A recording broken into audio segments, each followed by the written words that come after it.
Alright, what's up guys? My name is Zach and today I am driving a 1993 Mazda Rx-7. Up front is a 1.3 liter rotary engine and down below is a 5-speed manual transmission. This video is sponsored by CarMarshal.com. If you'd like to support the channel, click the link down in the description below. CarMarshal.com advertises for over 100,000 vehicles across the US. But before we get off to anything, I am down in Dallas, Texas at the moment to drive this car. And the reason I point out that I'm in Dallas, Texas is because this is a JDM Rx-7. This was originally sold in Japan and never sold here. And there are a few key differences with that. But let's get back to that 13B rotary engine. Well, it is a twin turbo rotary. It is known as the 13B REW and produces about 260 horsepower, whatever you want to call it. What I love about rotaries, well, first of all, if you don't know, I've owned 3 rotaries. The other half of my channel, besides car reviews, is rotary content. And so I absolutely love rotaries. I've had 3 of them. I've done engine swaps and built them and all these things. What I love about them is, first of all, how smooth they are. If it weren't for the tachometer and rev limiter, you wouldn't really know when to shift these things. They love to sing. They love to rev.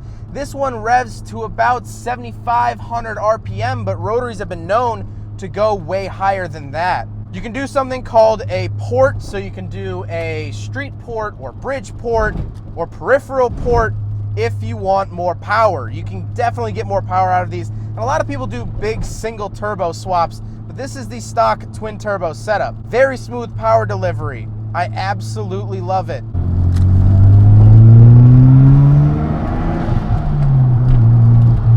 Oh, now some people with that motor will say, oh, you know, they blow up all the time if you don't pre-mix them. So what you do, take a little bit of 2-stroke oil, about 1 ounce per gallon, put it in the gas tank.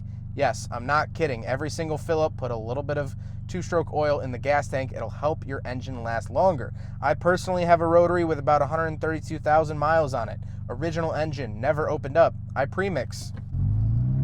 Now, like I said, Paradude is a 5-speed manual transmission. Nothing really too crazy here. It's actually the same transmission that you'll find in the Turbo 2 FC Rx-7, just with a different bell housing on it.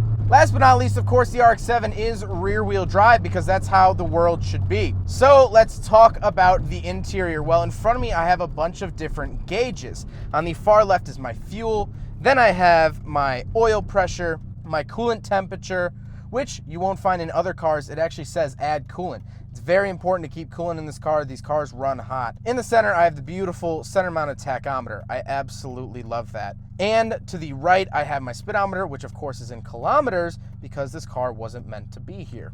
On top of the steering wheel, I want to be very clear that this is not a factory part, but this is a pretty period correct Apexi rev and speed meter. That is very, very cool. This car has a lot of cool proper Japanese parts on it. It has a Blitz exhaust, HKS intake, things like that. The steering wheel has since been changed out with a Momo wheel. I really like the feel of it. I think for an aftermarket wheel, I think this is pretty nice. Now, to the left of me is the center stack. I do have 2 vents, my air conditioning options, dimmer switch, and of course an aftermarket radio because every radio from the 90s is pretty much garbage, even from Japan. There's a handful of them that aren't garbage. Toyota Crown comes to mind. That's a pretty good radio, but besides that, not very good. I do, of course, have the shifter, has an aftermarket shift knob, which I like. This is not the stock shift knob, but I like it. As well as this particular car does have a short throw shifter that did not come on all FDs, but this one does have that. It was not an option. It's just the owner, Kevin, did it.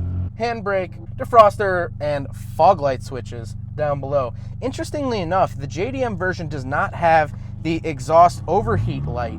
Now, the seats are nice and comfortable. They do have decently high bolsters. And what's interesting is that it's actually a little bit more crammed over here on the right-hand side of the vehicle. I've driven a lot of left-hand drive FDs, and it's just more comfortable. Left-hand drives they have more space. Is that because they knew that Americans are larger? Is it because Japanese people tend to be smaller?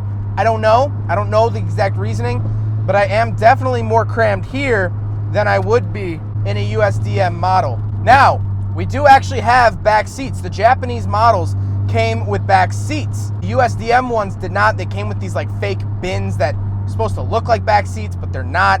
whatever. So I'm gonna try to squeeze my fat body back there, and we'll see what happens. So what, just this? Well, here, go ahead and... Oh, wow, okay, that unhooks. Yeah, there you go. Oh, all right. Wow. So, not a chance.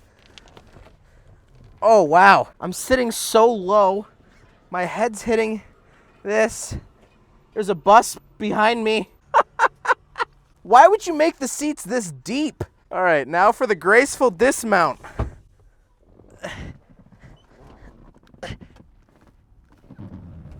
Oh, wow. Do you have butter? I left it at home. Oh, wow. Ow. Oh, wow. Yeah, that's a no. That's a hard no. Oh, wow. Now we got to talk about the looks. I think the FD Rx-7 is one of the best looking cars ever made. I mean, really, truly. This does have an aftermarket wing on it, an aftermarket front bumper, but besides that, this is a pretty stock car. Oh, and it does have RE Amemiya wheels, which are period correct, very nice wheels. RE Amemiya makes RX-7 parts over in Japan. Absolutely amazing, super, super cool. So again, another really nice part on this car. I think overall it looks great, and honestly, it's kind of interesting now. I finally get to say I've driven an FD in the proper format. All right, we're on the highway. Let's open her up.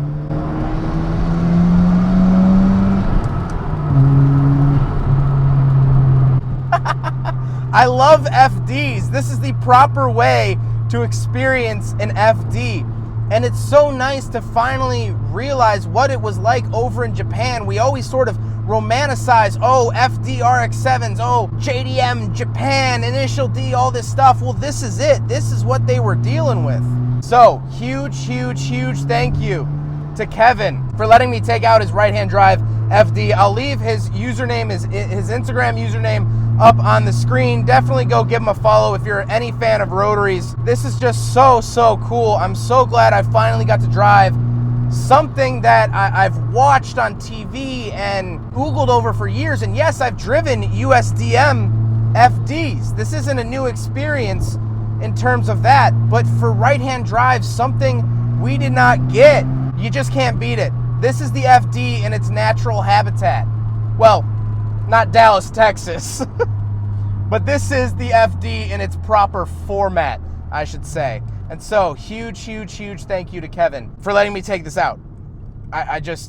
It's beautiful. It's just a beautiful, amazing car. Well, I hope you guys enjoyed the video. Don't forget to rate the video, comment on the video, and subscribe if you really like to. Take care, guys. There goes a sight from my soul.